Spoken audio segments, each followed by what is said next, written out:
Boa tarde, pessoal, mais uma vez. Vamos começar agora nosso segundo encontro da capacitação em captação e gestão de recursos para projetos voltados à água, saneamento e higiene. Eu me chamo Clarissa Sacramento e estou como oficial socioambiental da ABS Brasil. Essa capacitação de hoje é promovida pelo projeto Escolas Saudáveis e Sustentáveis, Amigas de Meninos e Meninas Pernambucanos. O projeto é uma iniciativa do Unicef Brasil, em parceria com a Igreja Jesus Cristo dos Santos dos Últimos Dias, e tem a Aves Brasil como parceira implementadora. Antes de iniciarmos o conteúdo, alguns avisos importantes. No final do ciclo formativo, todos vocês irão receber todo o material da capacitação via e-mail. Você vai chegar pelo e-mail que vocês cadastraram, incluindo as gravações dos 4 encontros e todo o material, todo o conteúdo teórico que foi explicitado nos encontros. É importante também que todos vocês permaneçam na sala até o final do evento, uma vez que a partir disso a gente vai registrar a participação de vocês e, consequentemente, encaminhar pelo e-mail cadastrado os certificados de participação. Caso alguém tenha alguma dúvida, pode entrar em contato pelos nossos telefones no WhatsApp que vocês têm acesso e está aqui fixado no chat. Antes de começarmos o conteúdo, eu gostaria de convidar para fazer uma fala de abertura o engenheiro ambiental e sanitarista, especialista em WASH do Unicef, Matheus Passos. Está contigo, Matheus. Obrigado, Clarissa. Boa tarde, pessoal. Como Clarissa me apresentou, sou especialista aqui em água, saneamento e higiene no Unicef, profissão sou engenheiro sanitarista ambiental. Estou responsável aí dentro do Unicef pelos projetos, né, dentro dessa temática no semiárido brasileiro. Então, muito feliz de estar aqui hoje. A gente iniciou aí, né, ainda nessa semana, nossas capacitações. Foi super interessante o primeiro dia, tenho certeza que esse segundo será ainda mais. Lembrando que esse segundo vai ter um trabalho. Toda capacitação, na verdade, é um trabalho contínuo, né? Então é importante participar de todos os dias, porque um tema está vinculado com o outro, né? Então, principalmente quando a gente fala aqui no trabalho de captação de recursos, né, vai ser uma linha que vocês vão ver durante a capacitação que a gente vai estar seguindo. Então é muito importante quem está participando aqui hoje conseguir participar também nas próximas 2 capacitações na próxima semana. Então é isso, não vou tomar muito tempo. Tenho certeza que a apresentação aí vai necessitar dos mínimos segundos para a gente conseguir passar todo o conteúdo. Tá? Então, muito obrigado pela participação de vocês. Te mando de Muito volta, obrigada, Clarissa. Matheus. Muito obrigada.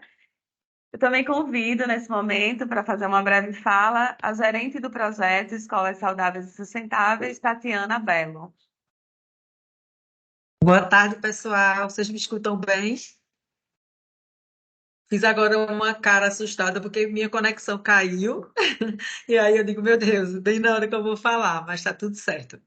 Então, gente, meu nome é Tatiana Bello, como Clarice apresentou, eu sou gerente de projetos da ABC Brasil e estou à frente do projeto Escolas Saudáveis e Sustentáveis, né, Amigas de Meninos e Meninas Pernambucanas.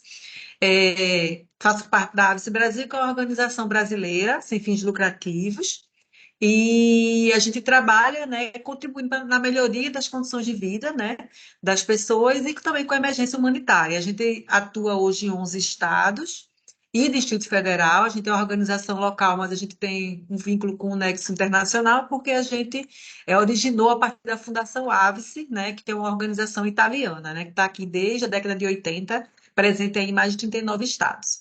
Essa capacitação, né, ela tem, como o Matheus já sinalizou, Clarissa, ela tem um foco nas temáticas de água, saneamento e higiene e acesso à captação de recursos públicos e privados para melhoria da infraestrutura, né, sanitária.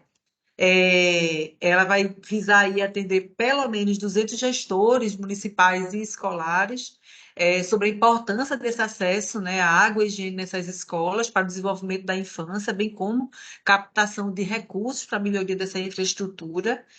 vão ser 4 módulos, quando o Matheus falou, já fizemos o primeiro, que foi excelente, né? Foi com a Letícia, da SDW, onde a gente trouxe aí, foi muito bacana, bem amplo, né? Uma introdução a esse tema mesmo, sobre gestão da água e higiene no ambiente escolar. A gente falou sobre captação da água da chuva, a gente falou sobre a importância da higiene no ambiente, de limpeza, manutenção das cisternas, então foi bem bacana.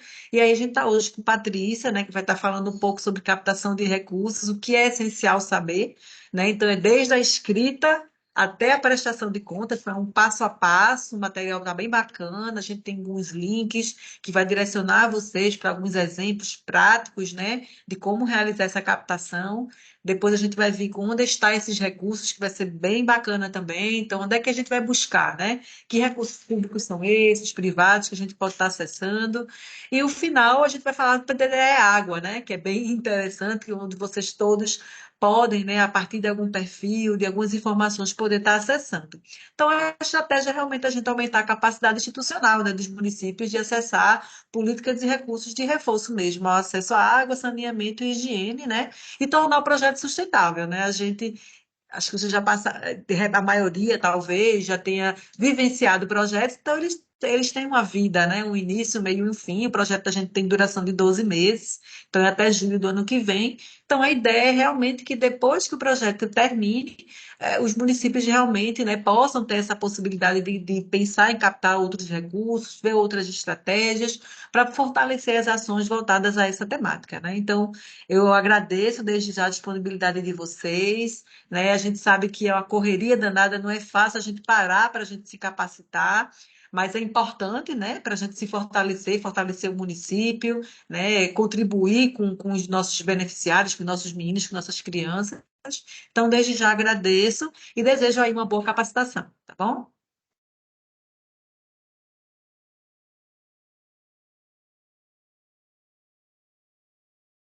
Vai, Clarissa, contigo. Muito obrigada, Tati. Bom, então vamos lá, sem mais delongas, convido agora a Patrícia Erkenhoff. Patrícia possui mestrado em Gestão e Regulação de Recursos Hídricos, é engenheira ambiental e sanitarista e hoje vai compartilhar seu conhecimento sobre a temática de captação e gestão de recursos hídricos. Patrícia, seja muito bem-vinda e agora é com você. Lembrando, gente, só mais uma coisa, que quem tiver dúvida, quiser fazer algum comentário, vai colocando no chat que a gente vai acompanhando e no final da apresentação de Patrícia a gente vai lendo e ela vai respondendo as perguntas de vocês. Muito obrigada, Clarissa, Tati, Matheus. Primeiro, eu queria agradecer a oportunidade de estar aqui com duas grandes organizações, a Unicef e a APSE Brasil, que estão aí atuando no semiárido para melhorar, né, toda a gestão da água para vocês. Mas essa mudança vai vir através de vocês. Então, eu queria dizer que é muito importante cada um de vocês que estão aqui hoje. Queria agradecer a presença, vocês terem tirado um tempo para estar aqui. Então, eu valorizo a presença de cada um de vocês aqui e esses projetos, essas ideias que podem ser concebidas, podem vir de todos vocês e eu acredito muito nisso. Então, quero dar boas-vindas ao pessoal de todos os municípios que estão aqui, Araripina, Bodocó, Cumaru, Itaíba, Lagoa dos Gatos, Oricuri, pessoal de todas as escolas, de todos esses municípios, as escolas grandes, as escolas pequenas, todos são muitíssimo bem-vindos aqui, porque só unidos que a gente vai conseguir transformar a realidade da nossa comunidade, certo? Então, eu vou compartilhar a tela com vocês de uma apresentação que eu preparei para guiar um pouquinho o que a gente vai fazer hoje, e depois vocês vão receber essa apresentação com conteúdo em texto também, para que vocês possam reler, relembrar melhor o que eu falei, né? Porque senão ia ficar muito texto aqui na tela e vocês iam dispersar do que eu estou falando, que é muito importante também. Eu vou partilhar, se pode ser a Clarice ou a Tati puder confirmar quando tiver compartilhada, eu agradeço. Foi aí? Alguém?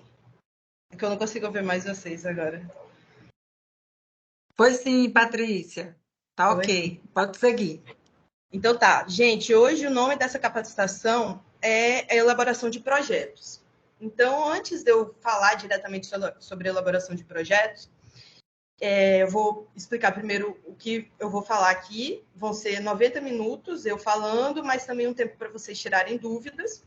Eu vou começar trazendo alguns conceitos antes da gente chegar aos projetos. Também vou falar um pouco sobre a leitura e a análise dos editais. E aí sim eu vou falar sobre o planejamento e escrita dos projetos. E também o monitoramento, avaliação, a prestação de contas. E aí vou abrir para vocês tirarem dúvidas.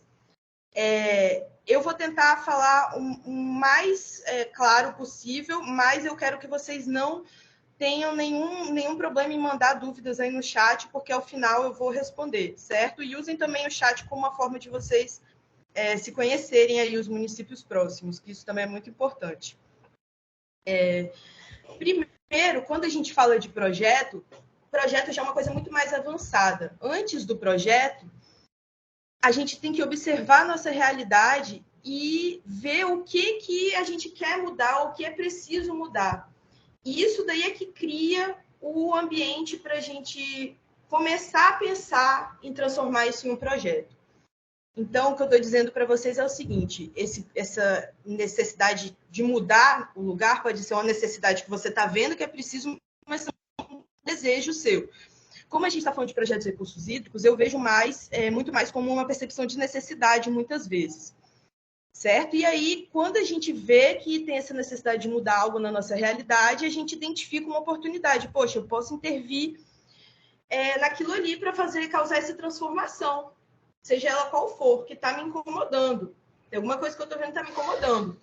Só que antes disso daí virar um projeto, que você viu essa necessidade, você precisa organizar essa ideia. Poxa, como é que eu vou transformar isso? Eu vou precisar fazer o quê? Quanto tempo eu vou precisar? Eu vou precisar de dinheiro? Eu não vou precisar? Eu vou precisar mobilizar mais pessoas ou eu vou conseguir fazer sozinho? Então, só quando você organiza e transforma num produto é que isso daí pode ser chamado de um projeto, né? Ele sai do campo da ideia, do sonho, para se transformar em realidade em algum momento. Uma coisa que eu acho muito importante é que quando a gente fala de projeto de recursos hídricos, a gente sempre pensa na cisterna ou na instalação, né, da caixa d'água, no vaso, na estrutura física da escola. Só que quando a gente traz a questão do semiárido, que a gente tem uma água que é menos disponível, a gente também tem que falar da gestão da água. Então, projetos podem vir a partir da transformação de comportamentos. Por exemplo, a gente pode, nas escolas, eu sei, a Unicef trabalha muito com isso, projetos de lavagem de mãos, a gente pode ter projetos de escovação de dentes, projetos que não necessariamente vão envolver uma construção física, uma obra física. Isso também é projeto, também consegue recurso financeiro, também consegue atenção de muita gente e sai um pouco dessa esfera de que o projeto é só você ter ali a obra feita.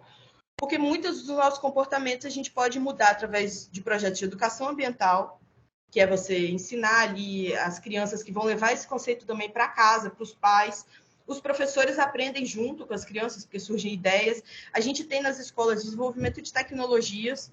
Sim, crianças, adolescentes, jovens, têm muitas ideias de tecnologias para a nossa realidade que podem melhorar. Às vezes, uma coisinha que a gente melhora já é um grande passo em prol da nossa qualidade de vida. Então, isso daí são projetos que podem vir das escolas, através de concursos também. A gente pode fazer concursos de desenvolvimento de tecnologia, mas também para gestão ambiental e para conscientização, concurso de redação, concurso de desenho, concurso de poesia. Isso tudo desperta todo esse sentido de como gerar uma união para que a gente consiga ter água suficiente para fazer todas as atividades que a gente precisa na escola e, no caso, fora dela, a partir dessas crianças também. Também pode ser projeto de criação de horta, pode também criar campanhas, eventos, que você pode levar a família para a escola, você pode criar campanhas que as crianças podem fazer feiras, por exemplo, apresentar alguma coisa para a sociedade mesmo, não só para os pais delas, né? Então, isso tudo aí são projetos que podem ser criados por vocês. O mais importante disso tudo é que vocês têm que agir dentro da realidade que vocês têm, do poder e capacidade de execução de vocês. Isso é muito importante. mas que vocês abram a cabeça de vocês para todos os tipos de projeto, especialmente de educação ambiental, já que a gente fala de escolas. Aqui eu trouxe alguns exemplos. Esse exemplo é em Roraima. Eles fizeram uma análise com as crianças da conta de água antes e após um projeto de conscientização do uso da água. E o projeto chama Uso e Reuso de Água na Escola, quem paga a conta. E aí vocês podem ver que tem um jogo, as crianças jogam um tabuleiro ali. Então, isso daí é um exemplo de projeto. Esse outro foi no Pará. Chama Projeto Trilha das Águas. As crianças, os adolescentes, aí na foto você vê que são mais um pouco adolescentes, eles fizeram a identificação das fontes poluidoras que tinham no entorno. Então, eles foram andando e vendo, tem gente jogando esgoto aqui, tem gente deixando lixo aqui. E também eles fizeram um projeto de revitalização de áreas degradadas, ou seja, eles fizeram plantios de mudas. Muito interessante esse projeto. Projeto também que beneficia diretamente, por exemplo, a captura de água no solo, né? Quando você coloca as mudas ali. Então, é um projeto diretamente ligado a recursos hídricos também. Só que aí, o que a gente tem? Poxa, eu tenho um monte de ideia, eu percebo eu desejo mudar um monte de coisa, mas eu não sei como apresentar isso. E aí, hoje, é por isso que eu estou aqui. Existe uma forma de se escrever o projeto, uma forma já consagrada, que todo mundo usa essa forma para apresentar os projetos, essa estrutura. É um roteiro padrão. Por que tem esse roteiro padrão? Exatamente para que qualquer pessoa possa pegar um projeto e compreender. Um projeto venha de uma situação ou de outra completamente diferente. Esse roteiro, ele também foi criado para que vocês consigam contextualizar para quem está lendo a realidade de vocês. Se eu pego um projeto, eu vejo o nome de um município, eu nunca fui nesse município, eu não vou saber qual é a situação que está acontecendo lá. Então, vocês têm que explicar isso daí para que vocês consigam recursos.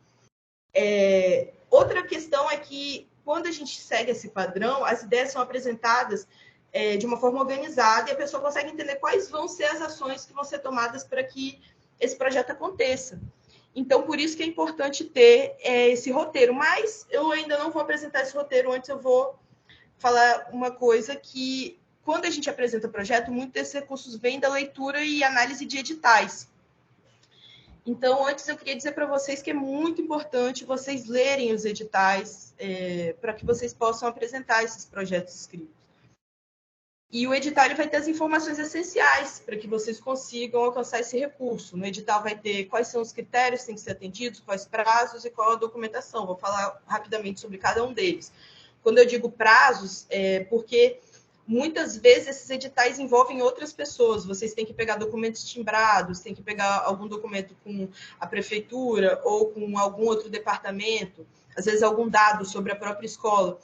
Então, vocês têm que se atentar muito a esses prazos antes, lendo o edital, para que vocês consigam organizar as atividades envolvendo as outras pessoas.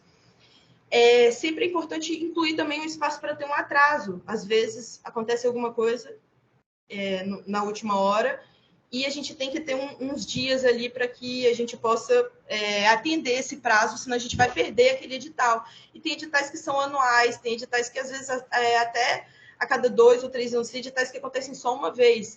Então, é muito importante essa atenção aos prazos.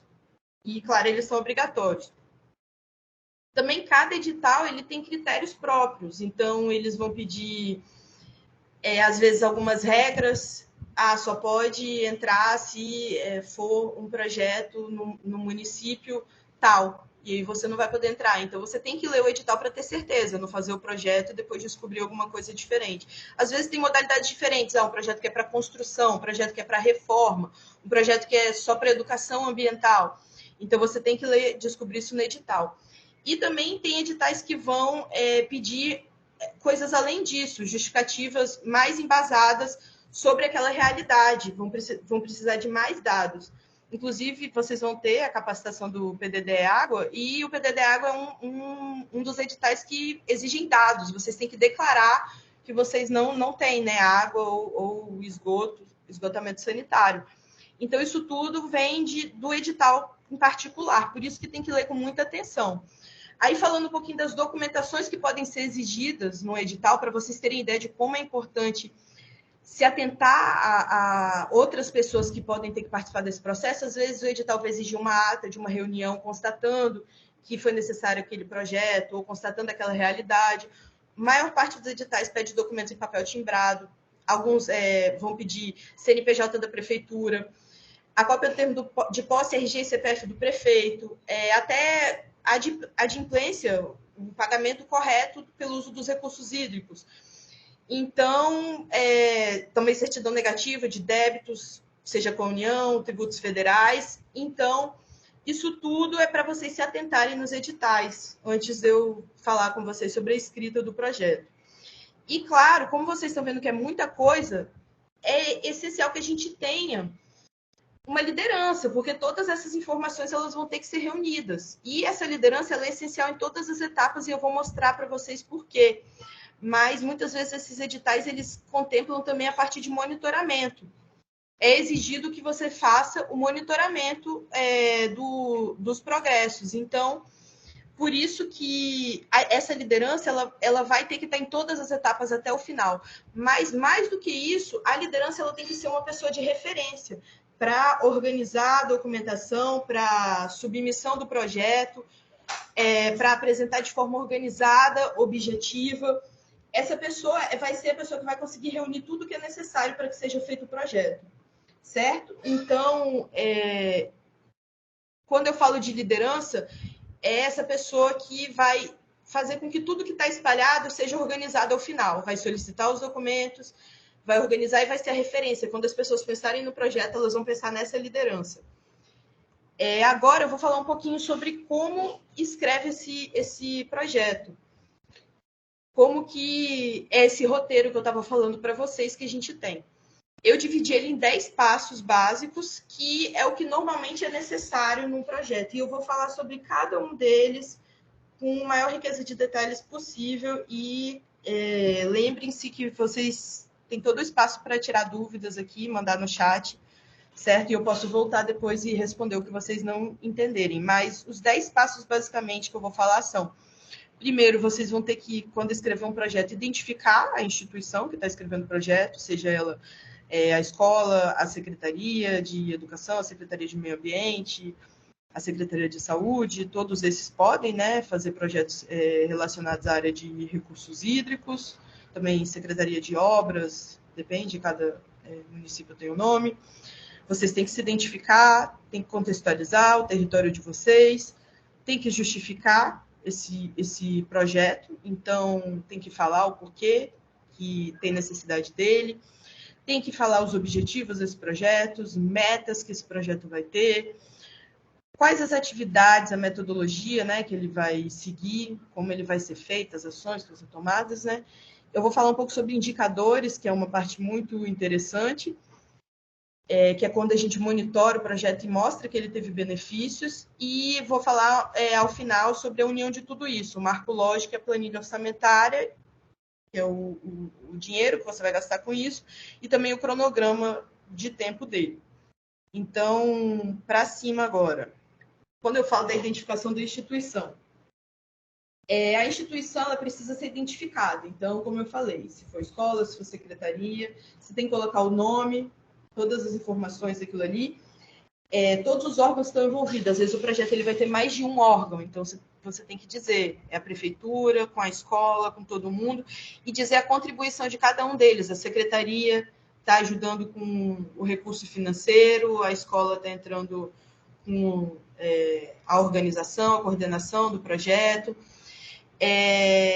Você pode também adicionar mais informações. A escola existe há tanto tempo, é localizada uma comunidade, a comunidade com nome tal, na cidade tal, o tamanho dessa comunidade, e se já teve algum projeto anterior, a gente já recebeu cisterna na escola, no ano tal, ou a gente já teve um projeto de gestão de água na escola, no passado, a gente ensinou as crianças como usar a água com mais sabedoria.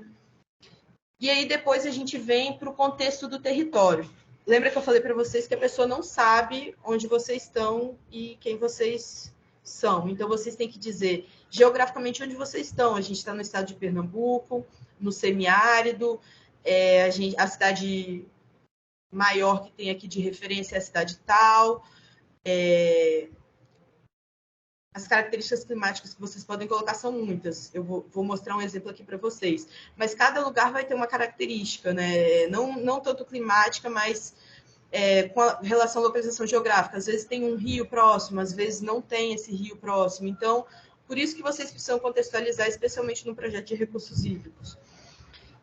Também é importante que vocês coloquem dados socioeconômicos do território. Maior parte, tantos por cento da população vive na zona rural. Dados referentes ao público que vai receber o projeto. Isso daí é muito importante. Vocês têm que dizer quem é que vai receber. A escola tal, com tantos alunos, ou são tantas escolas, se for, por exemplo, a prefeitura toda que estiver planejando. E, como eu falei, para que a pessoa entenda o que ela está lendo ali, qual a situação que vocês estão vivenciando. Aí eu botei um exemplo aqui, um projeto para o semiárido. Vou ler aqui com vocês, tem um mapa aqui. Então, a região que sofre maior estresse hídrico no país é o semiárido, com população estimada em 21 milhões de pessoas e composto por 9 estados, a região Nordeste, também pelo norte de Minas Gerais. Há irregularidade na estação chuvosa, com variações de 380 milímetros a 760 milímetros.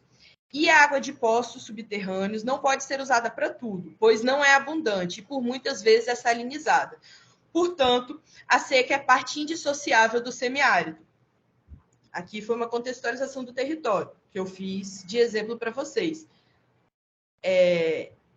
Como assim, só para que vocês fiquem tranquilos, essa contextualização é uma coisa bem simples e direta. É realmente só dizer onde vocês estão e quais são as características que vocês estão vivenciando aí, para que tenha uma compreensão inicial.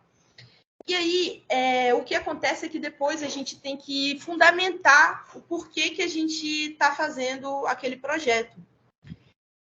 Então, a gente contextualizou o clima, mas a gente tem que dizer que tem um problema ali de grande relevância. E isso daí vai entrar na parte da justificativa, que é o passo 3 do projeto, certo? Então, voltando aqui, a gente já fez, identificou a instituição, contexto do território, agora vai justificar esse projeto. Como que a gente pode mostrar que tem um problema a ser resolvido naquela região? Primeiro, a gente tem que explicar a origem desse problema e quais são as consequências que aquele problema está causando. Então, você pode apresentar dados e informações que fortaleçam isso daí. Por exemplo, vocês hoje têm um problema de água na escola. Então, vocês podem apresentar esse problema. Olha, na escola tal, não tem água suficiente, potável para o consumo das crianças, para cozinhar os alimentos, está tendo que contratar o carro-pipa para fazer o abastecimento, a cisterna que estava construída devido ao uso dos anos, que foi feita de forma, às vezes, incorreta, ou que, às vezes, pela necessidade de água, vocês acabam usando o carro-pipa.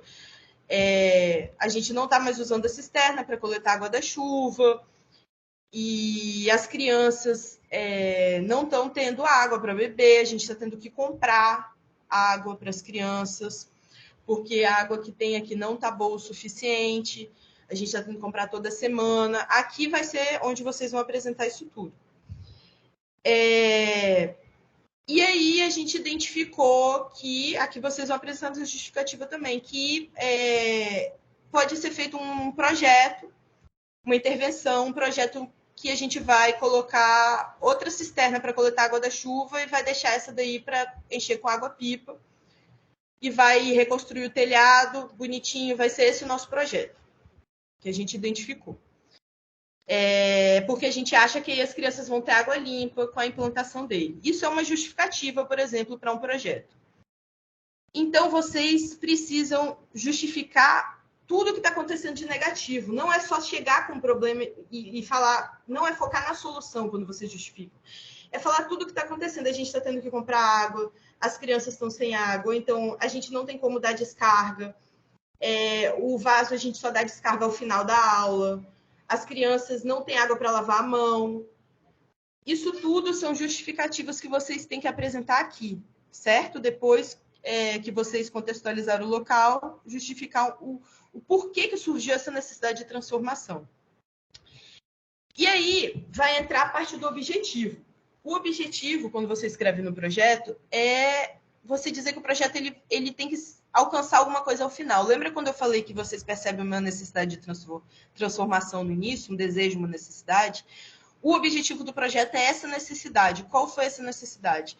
Poxa, a necessidade é uma coisa direta que vocês vão dizer. A necessidade do projeto foi transformar, melhorar as condições hídricas da comunidade, foi aumentar a renda da comunidade, foi melhorar as condições de manejo da horta da comunidade, foi melhorar as condições de esgotamento sanitário da escola. Vamos falar de escola. Foi aumentar a compreensão das crianças sobre as condições do semiárido. Qual é essa transformação que você quer alcançar ao final de forma bem geral? Esse vai ser o objetivo do seu projeto quando você for escrever. Qual é o objetivo do seu projeto? Só que aí muitos projetos pedem os objetivos específicos do projeto. Então a gente já tem um objetivo. Eu quero ampliar a capacidade hídrica da minha comunidade. Ou eu quero melhorar as condições de manejo. Vou botar esse exemplo aqui, que está aqui, tá bom. As condições de manejo das áreas de plantio de uma horta que eu tenho ali na comunidade. Esse é o seu objetivo geral, mas você tem que ter objetivos específicos para estruturar isso daí. O que significa melhorar as condições de manejo das áreas de plantio? Como que você vai fazer isso? Com qual objetivo você vai fazer isso? Eu vou, então, estruturar... Aqui a gente botou estruturar uma cooperativa com maquinário para manejar o solo. Esse vai ser o meu objetivo específico. Mas vamos para um de capacidade hídrica. Ampliar a capacidade hídrica da comunidade, né? É minha transformação. Eu quero que a comunidade tenha mais água. Então, quais são os meus objetivos específicos? Ou seja, como que eu vou conseguir alcançar essa transformação? Aí eu coloquei aqui 3 opções, que estão aqui nessa segunda linha aqui, ó. Melhorar a captação de água no lençol freático. Pode ser um objetivo. O lençol freático é onde fica a água abaixo do solo. Aí, isso daí eu já vou melhorar alguma coisa da água. Mas eu posso ter outros objetivos. Eu vou captar água da chuva, ó, tá? O segundo objetivo aqui, específico. Aí, então, eu vou ter agora 2 fontes de água. Eu vou ter água do lençol freático e água da chuva. Já vou ampliar a capacidade hídrica da minha comunidade? Vou atingir o objetivo geral com esses 2 objetivos específicos? Sim. Mas tem mais um aqui, objetivo específico. Eu vou capacitar a comunidade para fazer a utilização racional da água. É o meu terceiro objetivo específico. Por quê? Porque aí a comunidade, além de ter mais água, ela vai saber usar com mais sabedoria essa água. Então, com esses 3 objetivos específicos, eu vou atingir o meu objetivo geral de ampliar a capacidade hídrica da comunidade? Sim. O que eu quero dizer com isso? Que os objetivos específicos são como degraus, etapas necessárias para a gente alcançar esse objetivo geral, que é o que a gente percebeu como a necessidade de transformar inicialmente, certo? Então, assim que a gente vai escolher os nossos objetivos específicos. Até aqui, eu sei que é uma parte que pode gerar muitas ideias e muitas perguntas aí para vocês, então eu quero que vocês sintam-se à vontade para mandar ali no chat, caso vocês tenham dúvidas nessa parte. Mas aí eu vou continuar aqui com vou pegar esse exemplo aqui, de ampliar a capacidade hídrica da comunidade. Depois que eu criei os meus objetivos gerais e os meus objetivos específicos, eu tenho que traçar metas para alcançar esses objetivos. As metas são as decisões mais diretas de que, de fato, eu vou conseguir fazer aquilo. Por exemplo, captar água da chuva. O que é captar água da chuva no projeto? Eu tenho que ser específico, eu tenho que dizer, eu vou construir quantas cisternas, ou como que eu vou captar, vai ser cisterna calçadão, vai ser, o que vai ser? Aí que vem as metas. Então, nos objetivos, vocês vão se atentar mais aos degraus para alcançar a transformação. E nas metas é que vocês vão dizer como vocês vão fazer isso daí. Então, agora eu vou falar de cada um desses 3 objetivos que eu falei aqui para ampliar a capacidade hídrica da comunidade. Então, vamos falar primeiro sobre melhorar a captação de água do lençol freático, né? Você conseguir bombear água lá debaixo da terra. Então, aqui foram criadas duas metas. A primeira foi de implantar 3 poços artesianos, então vai poder bombear essa água. Só que aí, para você conseguir ter mais água também lá embaixo da terra, vai construir 50 barraginhas. Barraginhas é uma técnica que você faz o buraco, vários buracos assim no terreno, 50, 100, e aí a água da chuva consegue entrar mais ali para baixo do solo, para melhorar a quantidade de água que eles vão ter depois no futuro para captar dos poços artesianos. Então, eles botaram aqui 2 metas para o primeiro objetivo específico. Aí, captar água da chuva. Qual foi a meta que eles criaram para ampliar a capacidade hídrica dessa comunidade? Construir 15 cisternas de placa. Boa meta. Depois, a última meta, capacitar a comunidade para a utilização racional da água. O que é capacitar a comunidade? Você precisa ser bem específico. Capacitar a comunidade pode ser você indo de casa em casa, você tem que dizer como você vai fazer isso. A meta aqui é você formar turmas, 3 turmas em gestão e utilização racional da água. E aí, com essas metas, você vai conseguir organizar a forma para atingir os objetivos e essa transformação que você inicialmente pensou e passar isso daí para a pessoa até ela chegar aqui. E aí, depois de tudo isso, de você explicar o que você quer fazer, você tem que explicar como você vai fazer as atividades para executar aquele projeto. A gente chama de atividades ou metodologia. Quando vocês verem esse nome, é basicamente isso. Detalhar quais as atividades para executar. Então, vocês têm que detalhar todas as atividades, passo a passo, do início até o final, explicando como que ele será executado. Tem que vir em sequência, como eu estou falando para vocês, né? Tem que vir a primeira coisa que vocês vão fazer, a segunda coisa, depois a terceira. Tudo de uma forma lógica das ações. Você tem que identificar se vão ter fases distintas. Por exemplo, quando você faz um programa de construção de cisternas, você tem primeiro a construção, depois você tem uma fase para as pessoas se capacitarem, para aprenderem a usar todo aquele equipamento, fazerem a limpeza ao longo dos anos. Às vezes essa fase de capacitação também pode ser antes ou junto. Você tem que identificar tudo isso. Qual o período do projeto? Se é um projeto nas escolas de educação ambiental, como que você vai fazer esse projeto? Primeiro você vai fazer um diagnóstico de quais são as necessidades do projeto, depois você vai definir quais são os temas prioritários e aí sim criar o projeto. Então, isso tudo vem em sequência lógica. Na metodologia, também é importante você informar a dimensão daquilo ali. Quem vai participar do quê? Vão ser quantas pessoas? Como vai ser feito? O método todo daquilo ali, os procedimentos. A gente vai ter uma entrevista, vai ser feito com essas perguntas aqui. E qualquer outro aspecto seja relevante. Então, para tentar ilustrar um pouco para vocês, eu fiz um exemplo aqui. Projeto de instalação de cisternas.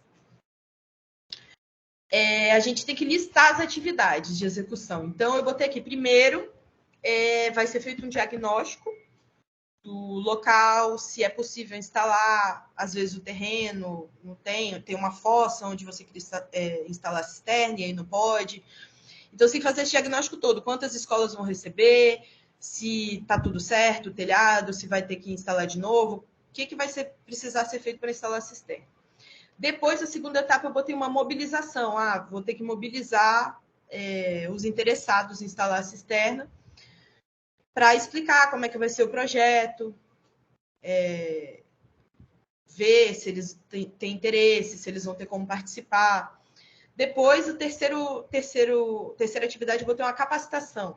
Aqui eu vou capacitar essas pessoas, igual eu falei para vocês, para fazerem limpeza cisterna, a manutenção, também saber usar, tirar água da primeira lavagem, do telhado, isso tudo tem que explicar para... Às vezes a pessoa não tem nenhum vizinho que tem cisterna, né, que já sabe, nunca viu, né, pode acontecer.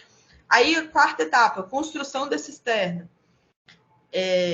Por isso que eu estou falando que tem que vir tudo bem separadinho.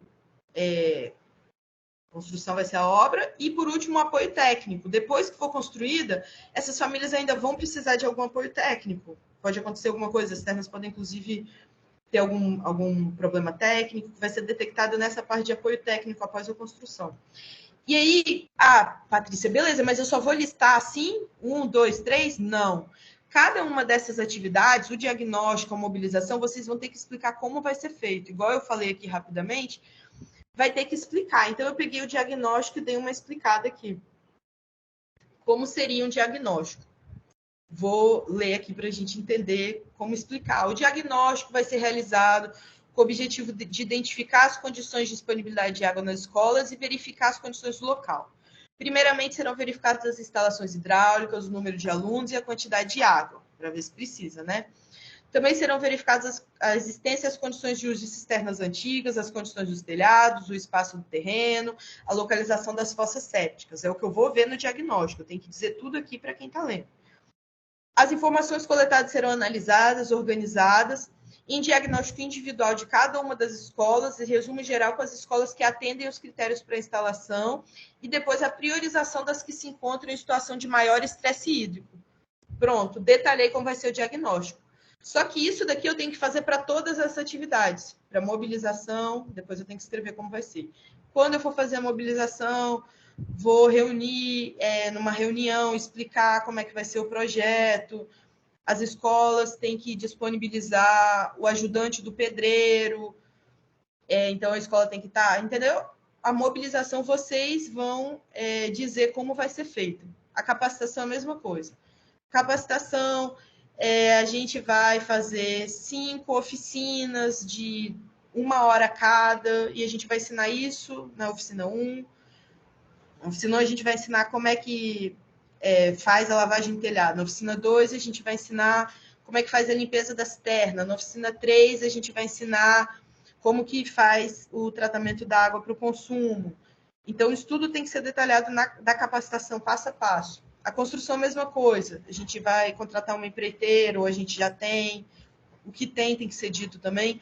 E o apoio técnico, como vai ser feito. Certo? E aí chegou numa parte bem interessante, que é a hora que vocês têm a oportunidade de dizer como que vocês vão comprovar que esse projeto foi bom, efetivo. Vocês vão medir o que esse projeto conseguiu alcançar de bom. E como que a gente chama essa medida? A gente chama de indicadores. Indicadores, eles permitem que você monitore como o projeto foi indo e o que ele alcançou até o final. Eles podem medir tanto quantitativamente, a gente alcançou 10 cisternas à metade, 20 ao final, para que possa ser acompanhado o projeto, como eu estou falando, tudo tem que ser acompanhado o tempo todo, ou também qualitativamente, a gente teve menos internação dos alunos, porque eles ficaram, você pode relacionar qualitativamente esses dados, porque eles ficaram menos doentes, eles faltaram menos aulas. Então, você pode fazer uma análise de qualidade dos indicadores que você está monitorando. E aí, o mais importante dos indicadores é que vocês vão usar para fazer essa comparação de antes, se quiser na metade, e após o projeto. E, então, por isso que eles têm que ser criados na escrita do projeto, porque não pode chegar no final do projeto você perceber que teve um benefício e querer dizer que teve um benefício se você não sabe como era antes. Você tem que medir antes e depois o projeto medir de novo e ver, teve mesmo esse benefício. Então, eles têm que ser criados já na escrita do projeto. Eles podem ser tanto em números como em percentuais, ou seja, quantos por cento foi ou frequentou, diminuiu, ou quantas cisternas, que é um número, né? 1, 2, 3, não é porcentagem.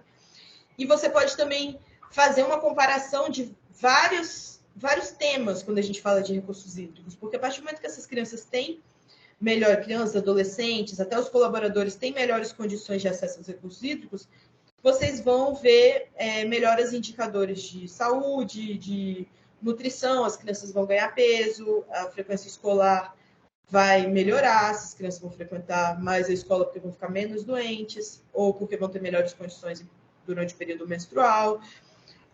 A quantidade de água vocês também podem medir. Antes a gente tinha tantos litros por semana, agora a gente tem tantos 1.000 litros por semana. Tudo isso tem que ser criado antes, como eu estou dizendo para vocês.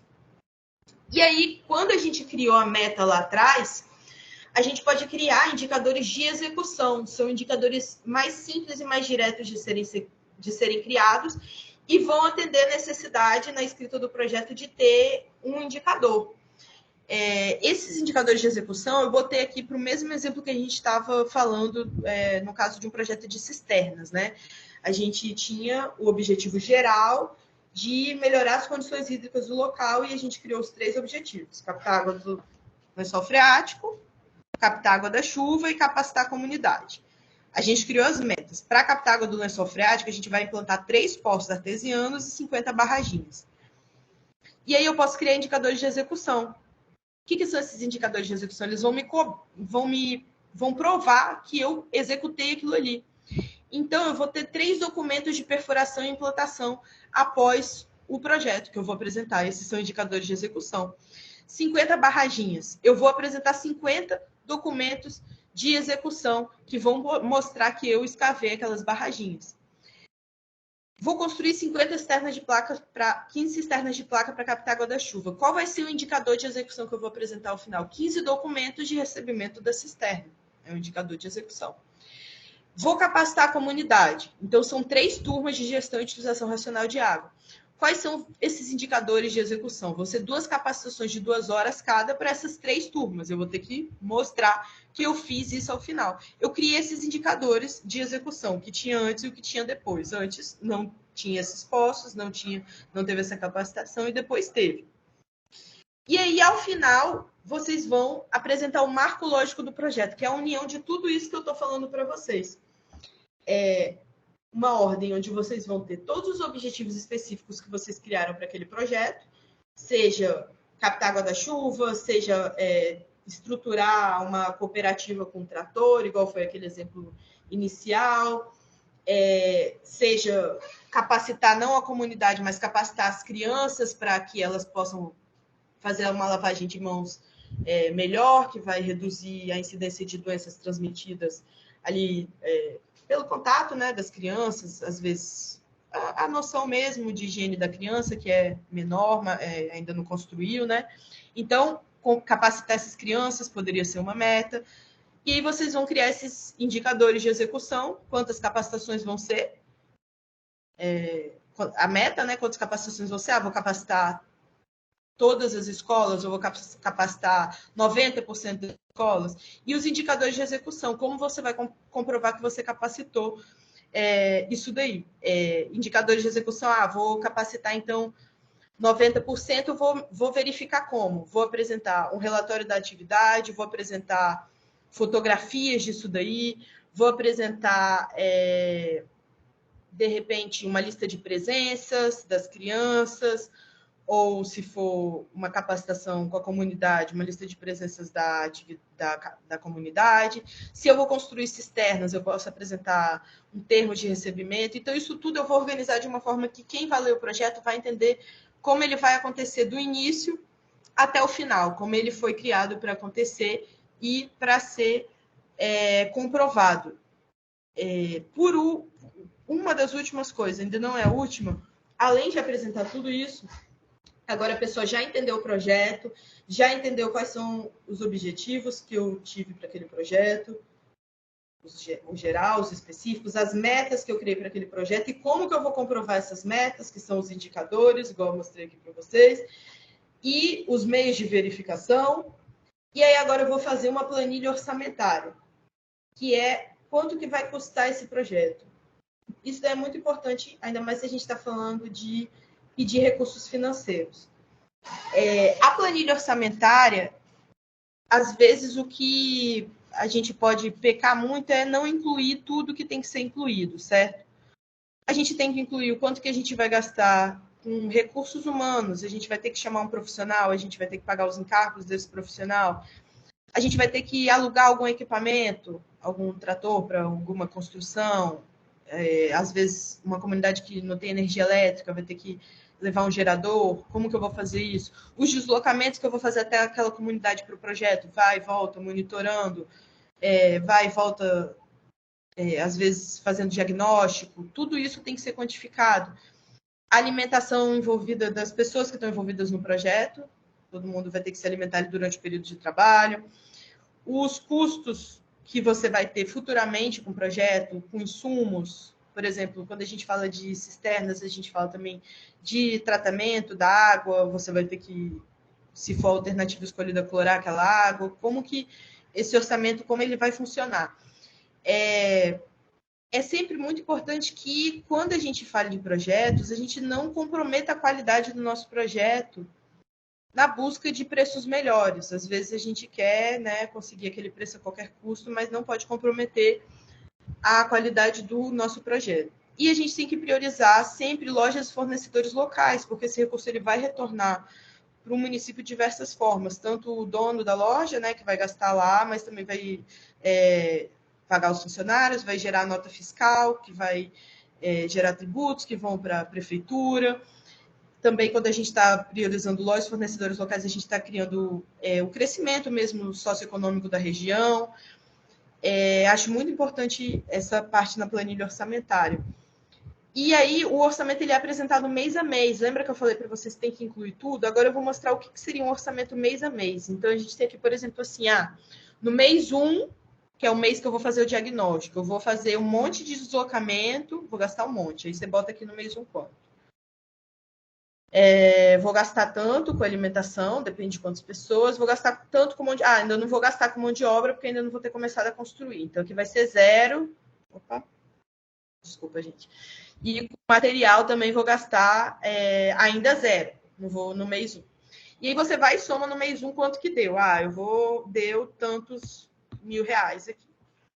No mês 2. No mês 2 vai ser a mobilização. Então, eu não vou gastar tanto com deslocamento, vou gastar com alimentação, porque vou fazer um lanche para o pessoal. Não vou gastar ainda com a mão de obra, nem com material. Aí, no mês 3, vou começar a construção. Vou gastar com deslocamento, que eu vou ter que ir lá sempre. Vou gastar com a alimentação do pessoal que vai estar trabalhando lá. Vou gastar com mão de obra. E vou fazer a compra de materiais. Aí, você soma o mês 3. Aí, no mês 4, repetiu ainda, vai estar construindo. Repete. Aí, no mês 5, já acabou, vai ser a parte de apoio técnico. Então, já não gasta com material, não gasta com mão de obra, não gasta com alimentação de tantos funcionários, então já reduz, mas eu vou gastar ainda com deslocamento, que eu vou ter que ir lá dar o apoio técnico, então eu vou gastar tanto. Isso daqui é uma planilha orçamentária mês a mês, certo? Também vai ter que ter o último passo do nosso projeto aí. Depois que a gente já disse tudo, quanto que a gente vai gastar, como que a gente pensou em alcançar os objetivos desse projeto e monitorar, a gente tem que ter um cronograma. Botar isso daí num calendário, que a gente possa ler e saber como executar. E aí, o calendário ele vai ter as principais datas do período de... todo o período de implantação, né? De todo o projeto. Então, você tem que colocar tudo que é importante ali, esses marcos, essas datas, e ele também vai trazer uma noção de planejamento muito melhor de projeto. A partir do momento que você coloca tudo que tem que ser feito, você identifica, às vezes, se você não está botando uma atividade muito em cima. Poxa, essa atividade aqui não vai ser assim, eu vou ter que ir em tal lugar, eu vou ter que escrever alguma coisa, eu vou ter que ir na gráfica, imprimir para poder fazer o projeto com as crianças. Então, até chegar o dia de fazer aquele projeto de educação ambiental, eu vou ter que ter feito um monte de coisa antes. Então, o calendário ele vai trazer tudo, a execução toda do projeto. Ele vai incluir os diagnósticos. Eu tive que visitar as comunidades. Fiquei 1 mês visitando as comunidades. Vai estar lá. Até data tal, eu tenho que terminar os diagnósticos. Todas as tarefas preparatórias daquilo, até data tal, eu tenho que contratar quem vai construir. Também vai trazer, isso daí é uma das coisas mais importantes que eu quero que vocês saibam. Quando eu falo de indicadores para monitorar o projeto, quem está financiando quer saber se o projeto vai trazer esse benefício. Então, o monitoramento de indicadores, ele também entra no calendário. Você fala, na metade do projeto, eu vou ver aqui quanto já foi construído e vou fazer um relatório. Você pode botar no calendário, relatório de acompanhamento do projeto. Pode entrar no cronograma. Então, isso tudo entra, todas as etapas, tudo que a gente falou até agora. Sempre lembrando de planejar com atenção e dentro da realidade. Aqui eu botei um calendário simples, existem calendários muito mais complexos, de obra civil, por exemplo, obras grandes, tem calendários que são muito mais esmiuçados, mas esse é um calendário que ele atende para você escrever um projeto, descrever a atividade e a data. E aí, o que acontece é que a gente pode ter que detalhar o projeto mais ainda, além do que eu falei aqui, que são os 10 passos que tem que ter. Por que eu estou trazendo isso? No PDD Água, por exemplo, a gente tem a questão dos registros fotográficos, que são pedidos. Tem que ter um número tal de fotos, a foto tem que mostrar isso daqui, isso daí está no edital deles, então tem que estar na escrita quando vocês colocam e também quando vocês enviam vários comprovantes para eles. Mas os registros fotográficos, eles também podem vir de outras formas, né? E eu vou falar um pouco disso. E também a ficha técnica do projeto, que eu acho que é o mais interessante. Como a gente está falando de projetos de saneamento, muitas vezes esses projetos vão ser, como a gente falou no início, de alguma mudança na estrutura física. Então, quando a gente entra num projeto a nível de engenharia, construção, digamos, a gente tem que apresentar a ficha técnica daquilo ali. A ficha técnica é a garantia de que o projeto ele vai ser executado dentro de normas que foram criadas ao longo de muito tempo, né? Então, como que é uma ficha técnica? Primeiro, apresenta as normas que aquele projeto está seguindo. Então, projetos de saneamento, eles têm normas da ABNT, e você tem que botar ABNT, NBR e o número da norma. Também seguem a legislação, está seguindo alguma legislação, seja, por exemplo, se for para disponibilidade de água potável, você tem que dizer a legislação que você está seguindo. Se é uma legislação para projetos de água da chuva, você tem que dizer a legislação que você está seguindo de construção de sistema de água da chuva. Então, tem que ter isso na ficha técnica. Por isso que chama ficha técnica, né? Que é uma coisa uma linguagem bem técnica mesmo. Aí vem também o dimensionamento dos equipamentos. Você tem que dizer como que foi dimensionado. Foram tantos litros de água para as crianças beberem por dia, assim que a gente mencionou. Tem tantas crianças e deu tantos litros. Isso é um dimensionamento. É a dimensão do equipamento, do que você vai precisar. A gente quer que as crianças deem tantas descargas por dia. Cada descarga vai consumir tantos litros. Então, a gente vai precisar de uma caixa d'água lá em cima com tantos litros. É uma parte mais técnica que, em geral, vocês vão precisar de auxílio de uma pessoa da área, né?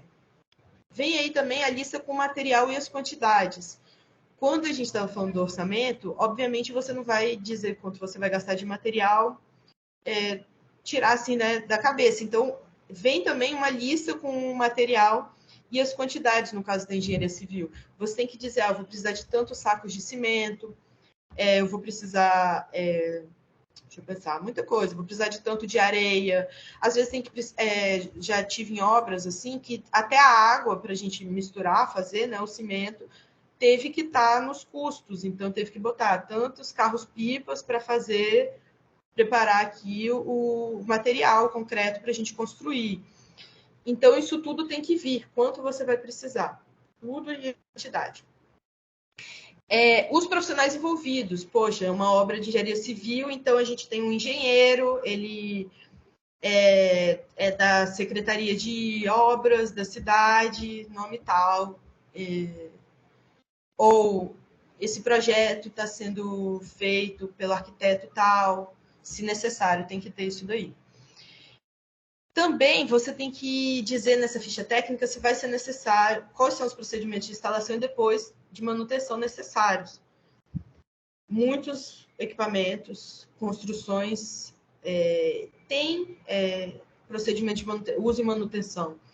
E eles são essenciais para que os projetos existam a longo prazo. Então, você tem que deixar claro que você está ciente disso também aqui, já na escrita do projeto, que isso é uma parte importante do seu projeto.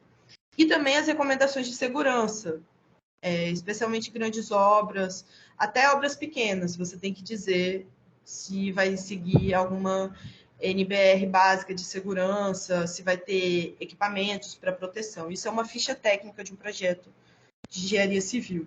Aí, como eu estava falando, também podem ser adicionadas fotografias à escrita do projeto. O PDD Água, especificamente, ele pede como vai ser essa fotografia. Mas alguns editais, eles até não vão pedir, mas pode ser um recurso adicional para que vocês justifiquem, na parte justificativa, onde a gente fala quais são os problemas, vocês podem adicionar fotos como justificativa. Ó, a condição é essa daqui, essa é a justificativa do nosso projeto. Ou então botar um anexo de fotografias ao final.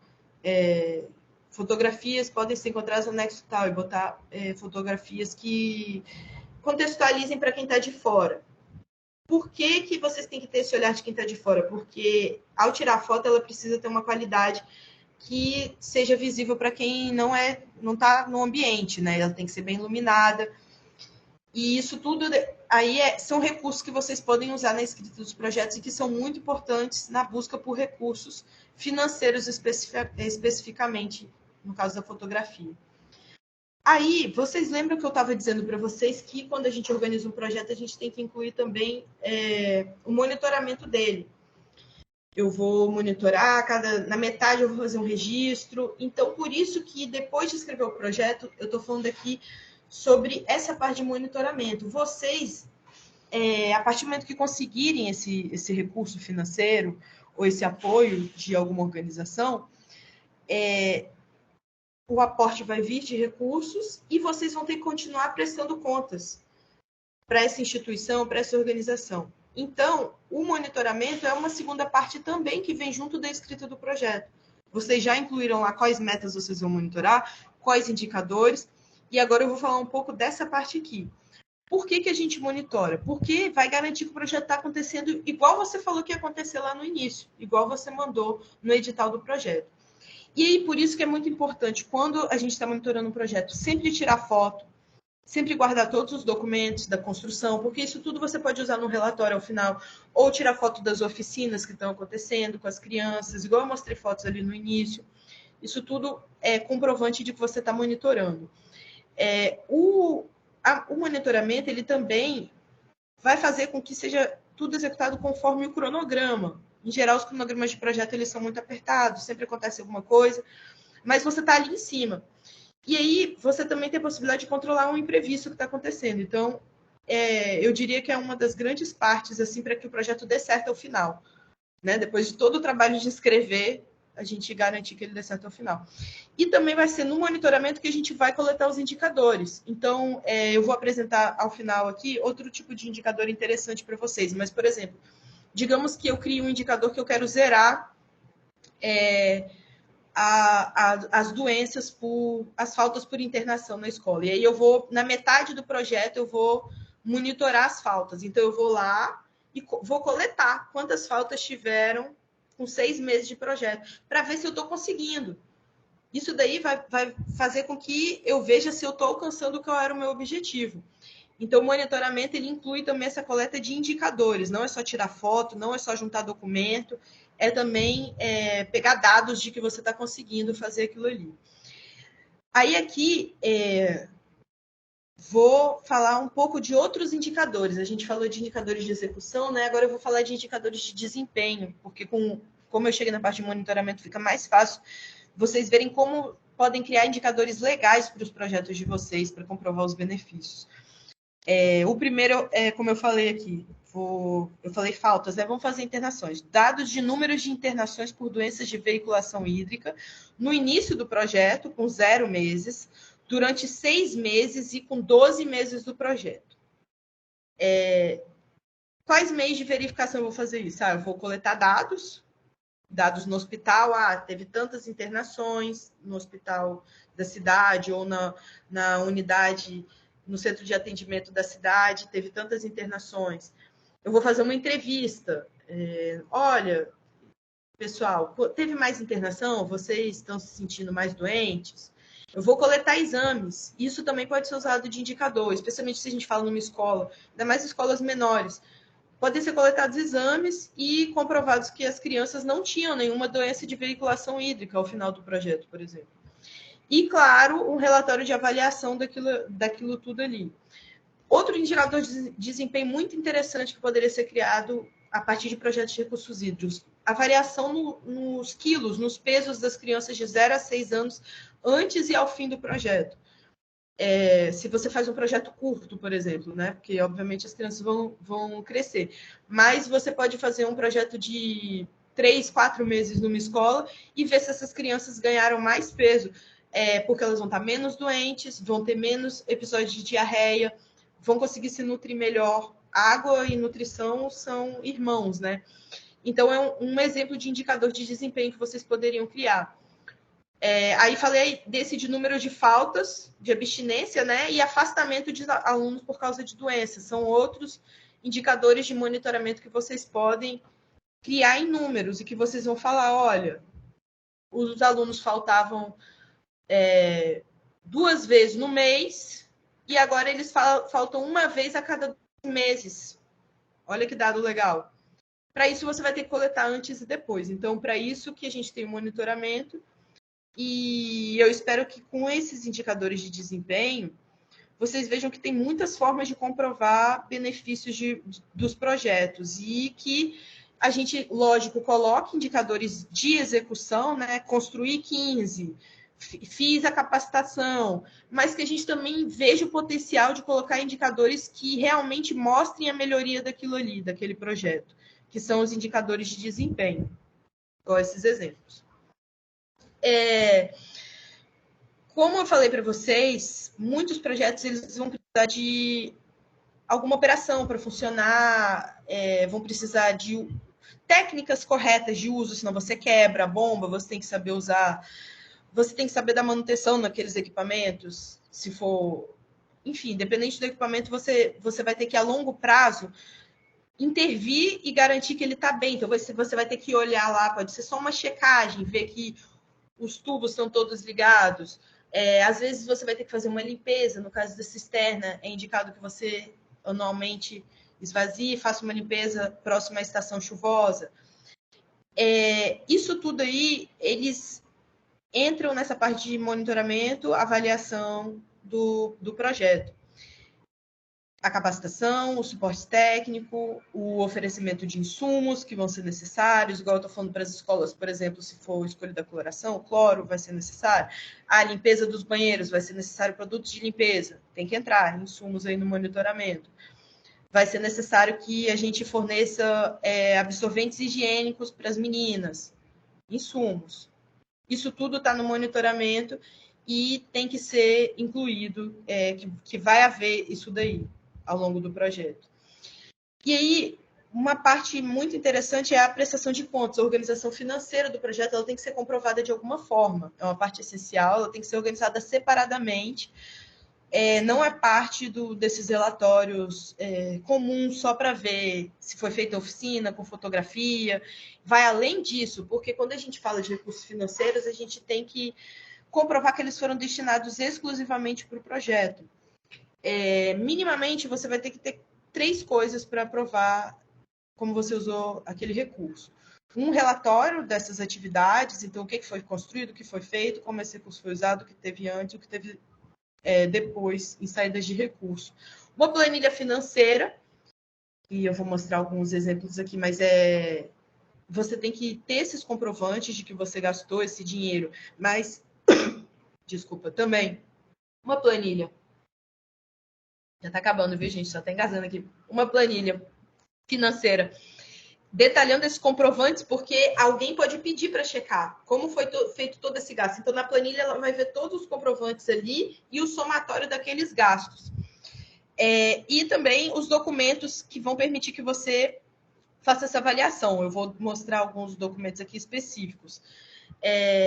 Eu trouxe aqui eu vou clicar aqui rapidinho só para mostrar para vocês aqui um exemplo de um formulário aqui esse outro aqui, que está melhor. Esse outro aqui.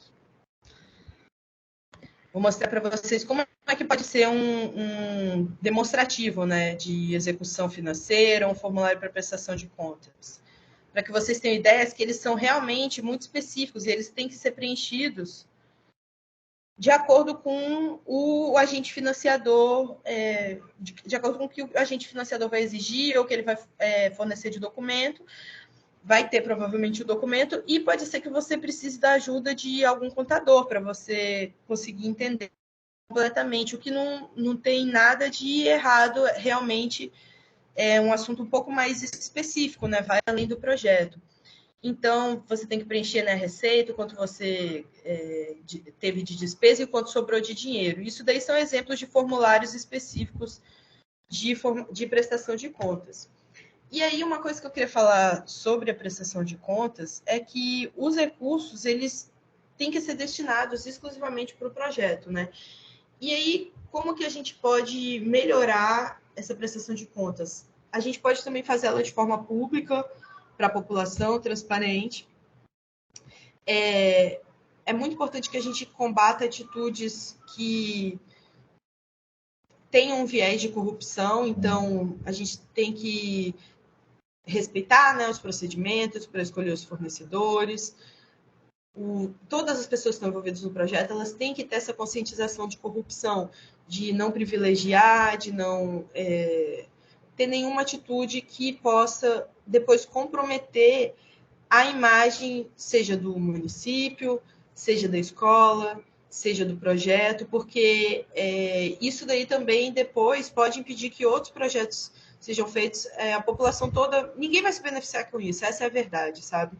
Ninguém se beneficia com isso, então é uma questão que tem que estar dentro do projeto internamente quando você for monitorar o projeto. Aqui, falando um pouquinho sobre as notas fiscais, que eu estava falando, quando a gente diz que tem que ter padrões mínimos, que você tem que organizar numa planilha, é muito importante não só que você organize, mas elas vão ter que ser apresentadas em algum momento. Pode ser que elas tenham que ser apresentadas, então você tem que guardar essas notas fiscais. Fotografar para poder adicionar também, né, aos documentos de comprovação e guardar junto com você. O documento, a planilha de comprovação das notas fiscais que eu estava falando, eu fiz aqui uma planilha bem simples, que eu acho que é bem eficiente para que vocês organizem as notas fiscais do projeto. Primeiro, com o mês, né, que o projeto está acontecendo, a descrição daquele gasto, tá? Gasolina, álcool, gasolina, combustível, alimentação, o número dessa nota fiscal. Eu sei que a gente tem uma questão muito grande de recibo versus nota fiscal. Muitos financiadores só aceitam nota fiscal. Enfim, mais ao longo do projeto dessa capacitação eu vou falar um pouco disso, mas é muito importante que haja um incentivo à emissão de nota fiscal, porque esses recursos eles retornam para a prefeitura, retornam investimentos para os municípios e estão comprovando que aquele local onde você está investindo, gastando o dinheiro do projeto, ele está recolhendo os impostos. Então, é uma forma de comprovar que aquele local ele está agindo de acordo com os conformes da legislação. Isso é muito importante para quem está financiando o projeto, saber que o dinheiro não está sendo escoado para nenhuma atividade ilegal. E aí o valor dessa nota fiscal, o dia que ela foi emitida e o CNPJ ou o CPF, especialmente no caso dos recibos. E aí, por último, eu queria dizer o seguinte, que já que vocês estão monitorando esse projeto, durante o projeto todo, os resultados eles não vão ser apresentados só ao final, eles vão ser apresentados ao longo do projeto todo. E por que eu estou falando que eles têm que ser apresentados durante o projeto todo? Porque quando a gente fala de um relatório no meio do projeto, por exemplo, de certa forma a gente está apresentando resultados, mesmo que sejam parciais. Então, isso tudo é uma construção e, ao final, você unindo tudo aquilo que você apresentou ao longo do projeto todo, você vai poder fazer um relatório final. Por isso que Por que eu estou trazendo isso? Porque é muito importante que vocês não coloquem só para apresentar ao final as coisas. Isso daí pode ser muito determinante na hora de ter a atenção de alguém que tem interesse em financiar um projeto.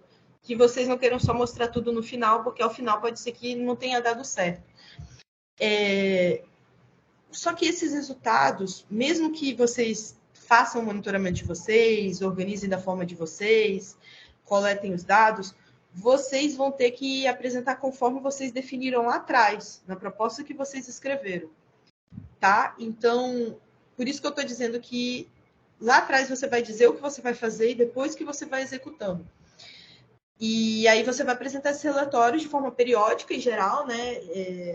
Quando alguém financia, você a cada tantos meses tem que mandar um relatório dizendo como é que está a situação do projeto, o que, que já foi feito.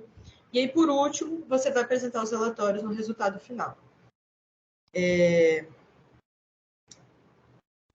Quando a gente falou de marco lógico, de você criar metas, indicadores e meios de verificação, você apresentar indicadores é o que vai fortalecer esses resultados, porque você pode se prender nos resultados mais simples, né? Construímos, mas os indicadores é o que realmente são as coisas que realmente vão mostrar tudo que foi alcançado com aquele projeto, se a transformação realmente aconteceu.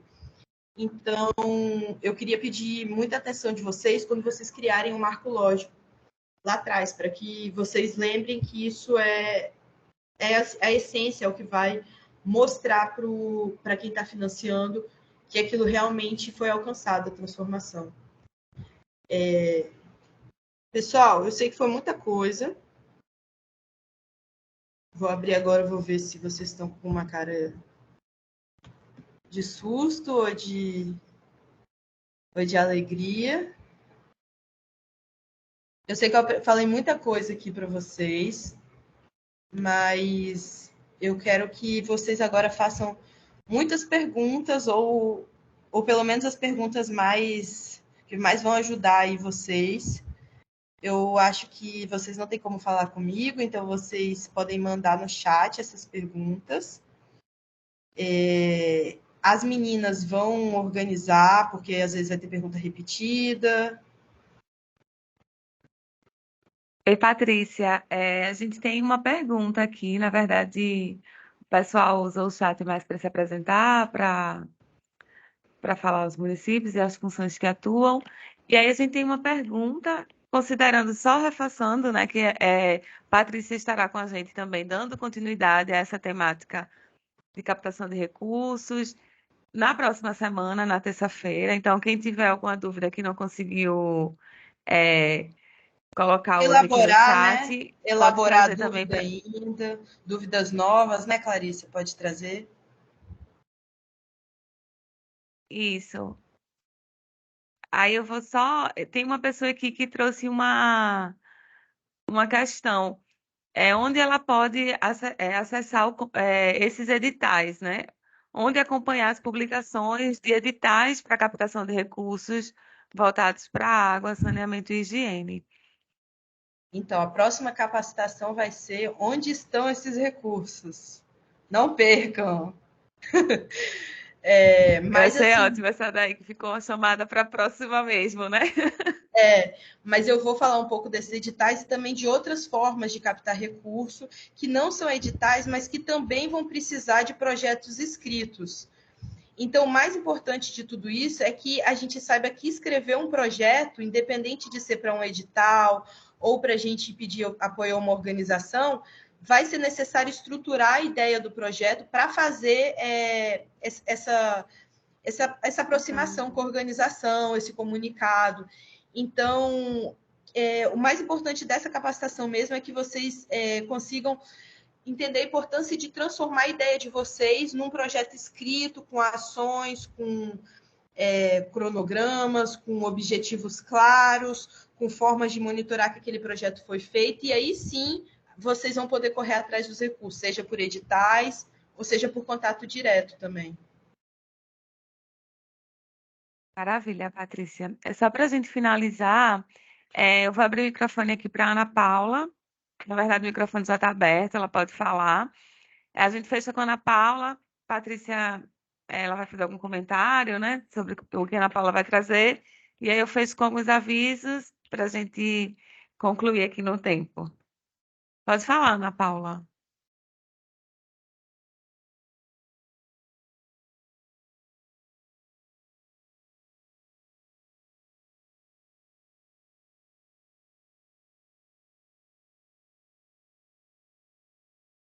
Oi, Ana. Bom, não sei se apertou errado a mãozinha, a gente acabou abrindo o microfone aqui.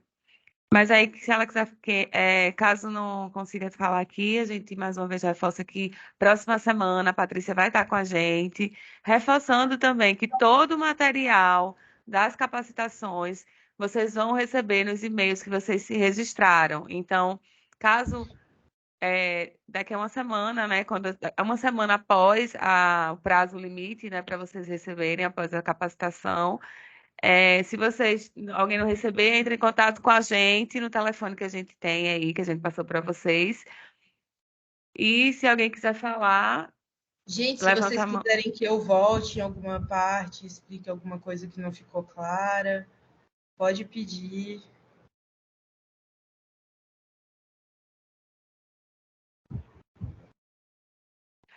Mais uma vez, aqui o pessoal está no chat perguntando, vocês vão receber o material por e-mail. No fim das capacitações, vai tanto a gravação dos 4 encontros, quanto todo o conteúdo que foi abordado aqui vai escrito para vocês. Então, não se preocupem, Vai melhor vocês vão ainda, ter Clarice, acesso. que ele vai bem detalhadinho, assim, vai escrito cada coisinha que eu falei aqui, não vai em tópicos como eu mostrei, vai bem escrito para que vocês possam ler com tranquilidade, entender cada uma das questões apresentadas aí que eu expliquei. Então é isso. Para finalizar, mais um aviso: a gente está com a avaliação aqui, que já foi compartilhada no chat. A gente também vai mandar para vocês via WhatsApp, e-mail. Não deixem de avaliar, é muito importante para nós, para a gente repensar as nossas próximas atividades e ouvir também como isso tem gerado, tem contribuído para o trabalho de vocês, né? Para o dia a dia nas escolas também. Então é isso, minha gente. Eu acho que a gente encerra por aqui. Muito obrigada pela participação de todos. Muito obrigada, Patrícia, também. A gente se encontra terça-feira, às 15 horas, com Patrícia. Vamos tentar cumprir o horário, chegar cedo, para a gente aproveitar ao máximo o conteúdo que ela vai trazer para nós. É isso, pessoal. Muito obrigada. Boa Venham, tarde. pessoal, vou esperar vocês aqui, hein?